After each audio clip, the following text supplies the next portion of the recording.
excited to host Professionals by Pathway Exploration, and where we can try to give students the opportunity to learn a little bit about careers that they may be interested in.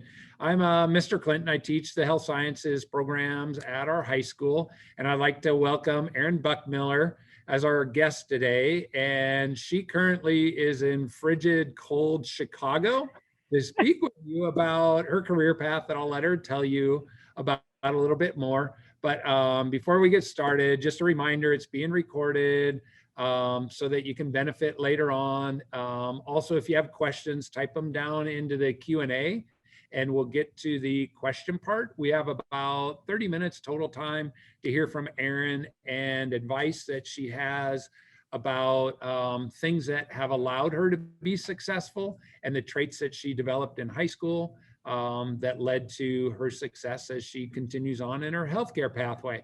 So let's get started. And Erin, if you could tell us about like what your job is, and I know you're going through a kind of a shift in jobs and training and that part. So you can expand, I guess, however you feel best with that part. But tell us kind of, what's the progression and growth opportunities and some of your experiences with your job that you have currently.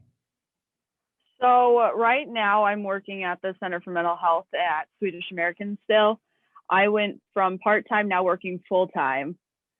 So I am working on the adolescent side, which is 12 to 17-year-olds, and then the adult side, which is 18 and up.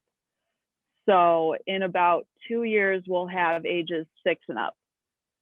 So I currently do any type of activities. So I work hands-on with art, I do athletics, I do games.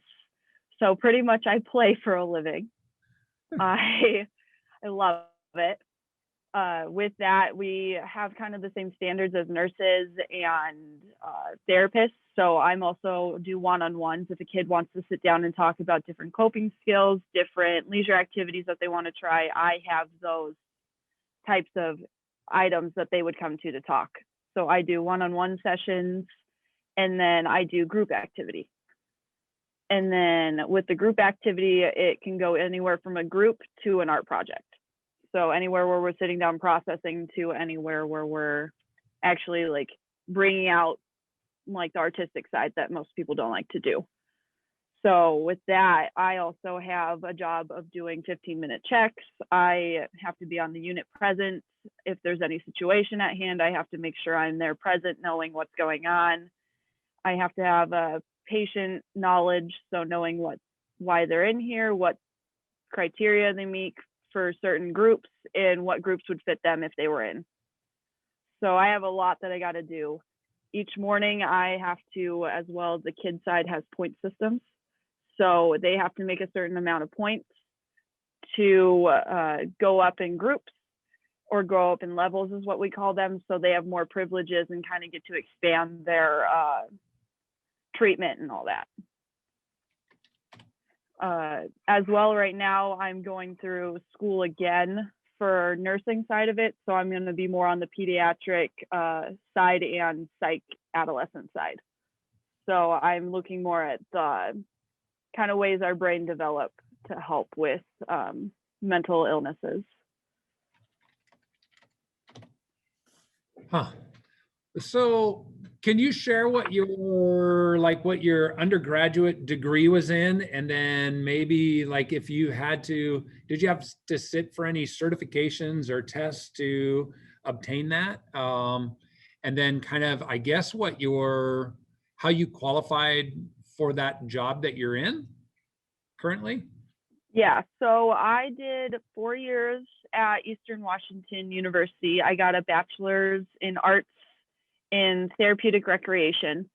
This is also a degree that kind of leads into occupational therapy. So with this, I did, you had to have 15, I think it was 1,500 volunteer hours. So you were working volunteer stuff throughout this time. You did classes depending on what area you were going to go into. You had specific ones you went into and then your specialty ones.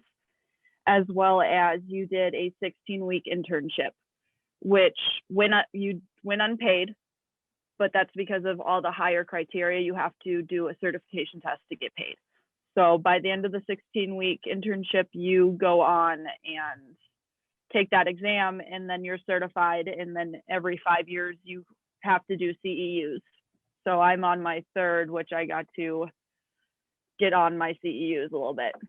But the exam is about 160 questions, and it's 4 hours long. But if you were doing your internship correctly and went through school and did everything you needed to do, it was pretty easy and pretty much exactly what you do in your job day to day. Yeah. Well, that sounds awesome and challenging all along the way when you look at that experience. What is there longevity in that career field, or do people in that career field transition to other things within it, or do they transition out of it into another level of healthcare? So the issue we're having right now is that I know Eastern's actually going through right now, they're actually looking at taking our program out due to students not realizing like how much we're needed. But also there's a course you can take that's 40 hours long to be an activities director that kind of meets us, but doesn't have the furthering degree for the assessment process. So I know right now, like we had 3 rec therapists here and 1 just retired, and we're not getting another one. So it's just me and another part-time lady. And then we're getting an occupational therapist, which I know our job can lead into occupational therapy, and then it can lead into, I can't remember exactly, but I know it could go either occupational or physical therapy. But besides that, there's not much that varies from this job, but there's more specialty items that come with it. Because I know there's long-term care, there's short-term care, there's inpatient, there's geriatric disabilities, wounded warriors I know is a big one where you see recreation therapists a lot when it comes to the wounded warrior projects. Psych definitely uses them a lot too. Yeah, awesome. So can you share maybe what you like the best about your job, and then maybe what maybe is something that you don't like as much about your job? So I will say the one thing I like about my job is I have a little bit more freedom than most people. I kind of get to do whatever I want with groups. I just have to give a reason why I'm doing it. A lot of the times, like today I did a game, and it mainly focused on their group work as a team, even though you played it individually. So you had cards, and then you had to make a picture with dice. And even though you were doing it on your own, peers were encouraged to help, no matter if it was their turn or not. So I have a little bit more freedom with that side. I will say the one thing that I don't like is that I get pushed around a lot, knowing that I'm only doing groups and I do one-on-one sessions, and they try to make me do more, even though my schedule is fully booked right now, because I'm in groups as soon as I hit the floor at 9. So. Yeah. Can you share maybe one experience where you felt like it just really, really went well? Or maybe if it's that one experience or that one person where you feel like it just was real life-changing, even for you? So over the summer, I actually had a patient who was a volleyball player. First time ever in a psych unit, first time ever having kind of like those suicidal thoughts. And we were able to connect on a different level than what most people would, because we had the same like sports. I knew the team she was on. I knew the coaches she had. She was able to connect with me a little bit more. And so she was more willing to like open up a little bit with me, knowing that the fact that I had that volleyball background. And then she wanted to talk one-on-one. So she would ask if we could meet later during free time. I would stay late and we would go over, like, if she had questions about the groups that she didn't want to ask in front of peers, we would go over the groups again. So I will say that was probably my biggest change, and like it helped me with my career, as well as we actually have a patient right now who I've worked with before who has a little bit of psychosis, who we've seen this was probably her worst day, most challenging, needed redirection at all times. I've had to stay like calm as her peers were very irritated with her, and just trying to push through that and get her to kind of like talk with me and not with her peers was probably the hardest thing, but it pushed me to work a little bit harder in what I needed to do. Do you feel like there's a benefit to your age in your profession, or do you feel like it works against you sometimes when looking at somebody maybe with more age or life experiences? So with me being so young, working on the adult side, I get a few kids around my age and they're more open to like me teaching and like doing what I do, and people that are in their 60s right now. I think we have a lot of males in like 30 and above. They kind of look at me like, she doesn't know much. The kids kind of like, they find out how young I am and they kind of tend to lean more, oh, okay, she's more in our area. So being able to connect with them a little bit more due to my age kind of helps me a little bit through this, I would say. As well as like knowing, like, I have a sister I've had 18-year-olds on my unit, 17, 18-year-olds, and still talking, having a sister that age kind of helps out too. Yeah. I mean, in the healthcare field, kind of when you're that expert kind of working with people, there can be age challenges in a variety of ways that sometimes you don't necessarily understand when you're going into that career field. Another question would be is that you were involved in our sports medicine program and you had a lot of like expectations of patient interaction, adult interaction, and professional communication skills. Is that something that helped you in comparison to other programs? So not necessarily a kid needs to take sports medicine, but when they get those classes that force them to interact in a professional way, was that a benefit to you? I feel like that helped me out a lot due to the fact that I'm doing this every day. So it was just a starter from where I was in high school. Like starting that earlier instead of later definitely helped out a lot more than, because we have nursing students on the floor right now, and sometimes they walk in and they look terrified. And then they see me, who's about the same age as them, who walks in and is like, okay, let's go. Like a lot of times I even see nurses who are terrified to talk to our patients, depending on the acuity. But knowing I started this younger and then continued on with it helped out a ton. So maybe reminding kids, but was that a skill that came easy to you in high school, or was it something that you had to really work on? Because sometimes we just assume that people are great communicators all the time. It took me a while just because I am on more of the introvert side. I like being by myself. I like doing things by myself. It took me a little bit to find that switch.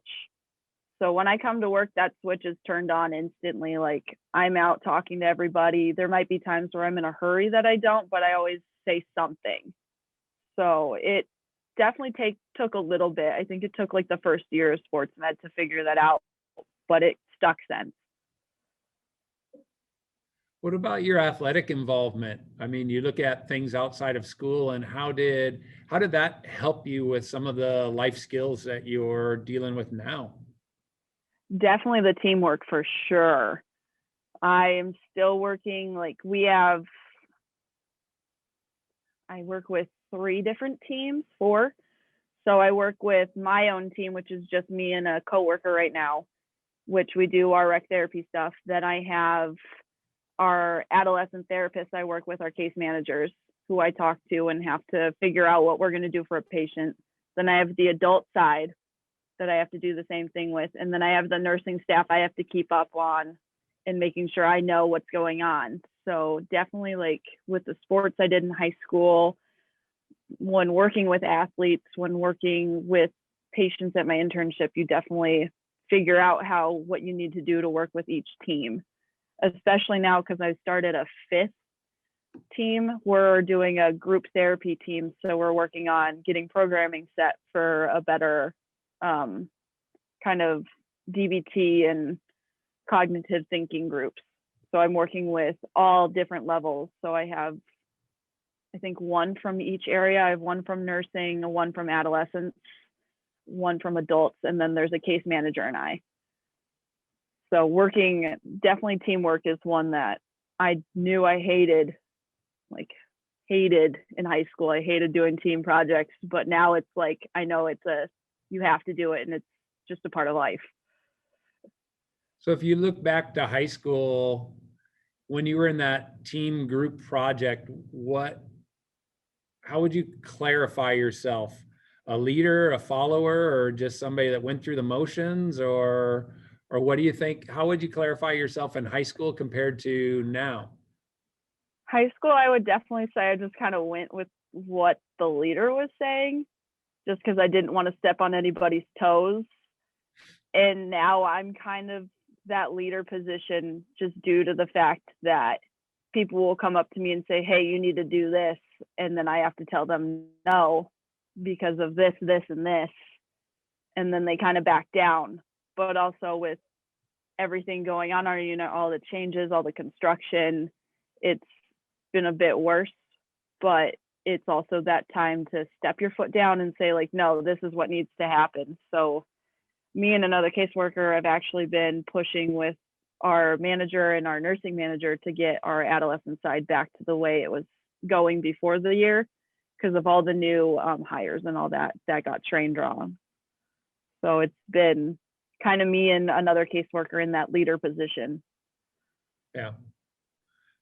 So here's kind of an oddball question, but what do you wish somebody would have told you about your career path early on, or told you before you got started in it? So if you think about, like in college, I want to go into recreational therapy. What do you wish somebody told you? Or if you think about, applying for that first job, what do you wish they would have told you about that first job sort of scenarios? Well, in psych, that you'd be called a whole bunch of names you didn't know. Throw you for a loop. But knowing that you're going to have to watch everything you do, just because of the patients that we do work with being behavioral, being borderline, kind of getting your words twisted, making sure you say it in a flat statement that can't be twisted around, because we've had a lot of patients that I've worked with that have turned my words around to get me in trouble, even though I've never said anything. So just knowing that you're in that professional state, to stay in that professional state, even though you need to connect with a patient and have that rapport. Yeah. Yeah. Sometimes there's a few surprises along the way when you get going into things. It seems like a lot of our world right now, or our populations, are suffering from mental health crises, and trying to come up with the answers or solutions or services and everything. Can you kind of describe how somebody qualifies for your services? And is it a private insurance funded service? Is it a city or federally funded service that's provided for them with the mental health side? So with our mental health side, they have to come through the ED. So to get inpatient, so we have 2 programs. One right now is shut down partially. We have half of it running. So we have a partial hospitalization program, which we call PHP, that runs, and we normally have adolescents and adults.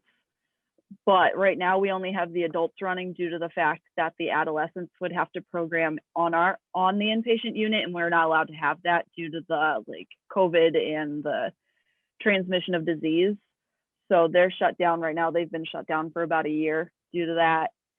But for the inpatient side, normally what has happened is that they've either come into the ED and they're actively suicidal, stating they have a plan or have taken an overdose. So depending on the level of suicide they rate on a scale is when they become inpatient. Sometimes they fall in that scale, but they might have miscalculated it wrong. So we get some patients that come up here that pretty much just needed either outpatient therapy or just more days with their therapist, but having them inpatient doesn't mean it's a big issue. They just might be here for a little bit shorter time. Then what you have is the, oh, go for it. Then what you have is the insurance. I know some of it we get some self-pays, and then we get some private insurances, and then we also take Medicare and Medicaid. So it really depends on that. And also we're the biggest psych unit in Rockford right now due to the fact that Mercy, one of our other hospitals, had shut down their unit, and to the fact that OSF only has like 6 beds and they're the next hospital closest. Then we have Rosecrance, who we work with, and they're a residential. So they're long-term placement. So they're anywhere from 3 weeks to 3 months. So it's really hard, especially right now. We have been transferring out a ton of people due to the fact that we're at full capacity. Yeah, that seems like most states are trying to figure out how to function or how to support or how to deal with the mental health crises that are out there. Has COVID changed the mental health side of things? Because when we look at our schools, one of the biggest reasons, well, there's a lot of reasons why we're trying to push or we're trying to get schools back open for students. Is one of our concerns is as they get older, there's more mental health issues that revolve around not having that socialization and that daily. We thought school is all about education, and that was our primary focus on getting kids back, but we realize there's a lot of other reasons that kids are struggling. Have you seen a lot of that in your setting? So yes, a ton. Our census went from an average of 4 to 5 patients to I've been maxed out at 12 beds. So we've noticed, especially here, there's been a lot of teachers that I know with you guys, like talking with my mom, they use Google Classroom and all that. And out here, like we talk to the kids and they're like, yeah, my one teacher uses this website, my other teacher uses that website. And then it's like a college level course for a middle school student that's in 7th grade who is first year in middle school. So we see a lot of overload, and then we do see a lot of being stuck in the same house with parents who might not be the best for that child, who might be having physical, mental, emotional abuse that they now can't get away from. So a lot of times we do see the social factor of now, since the schools out here have been hybrid, so they've been like, you had to sign up and be on a wait list to get into school. And then if you chose that, then you were stuck on that. You couldn't change.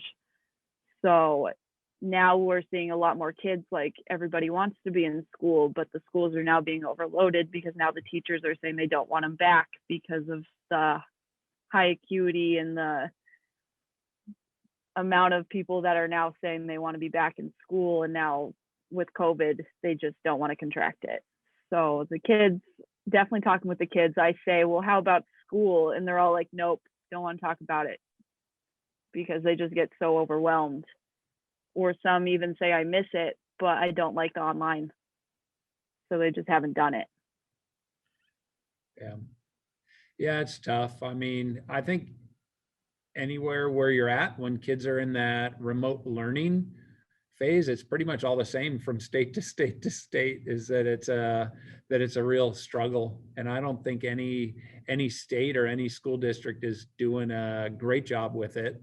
And so it's just a challenge that we're not quite ready for. But so real quickly and kind of wrapping up, would you like to share why you're progressing now into the nursing field and out of the recreation therapy field? Is there a specific reason why, or that, or would you have chose nursing first now instead of going into recreational therapy? So I'm kind of glad I did go into recreational therapy, but I'm switching to the nursing side just because you kind of see um, what they say, even on like when I get my monthly emails from like my national certification, is that there's less and less rec therapists out there because the programs, like you see kids, like the data that's going through is just them doing that program to go on to occupational or physical therapy. So I've already been told that there might be a position, there might not be in the next 4 years. So knowing that in 4 years I could possibly not have a job is kind of scary, but knowing I'm safe for now, but also pushing to have more recreational therapists is one that I think everybody in my degree has been doing for years. Because in Rockford, I think last time I looked, there was a total of 12 recreational therapists. And when I applied with 38 people. Ugh. So it's a bit tough, but knowing that in nursing, I still have the skills because our nurses on our psych unit are meant and needing to run groups, that I'd still be doing that recreational side when I'm doing my nursing career. Yeah. Well, it sounds great that you can still involve kind of what your foundational educational path was and that Yeah. part too, and involve that in nursing too.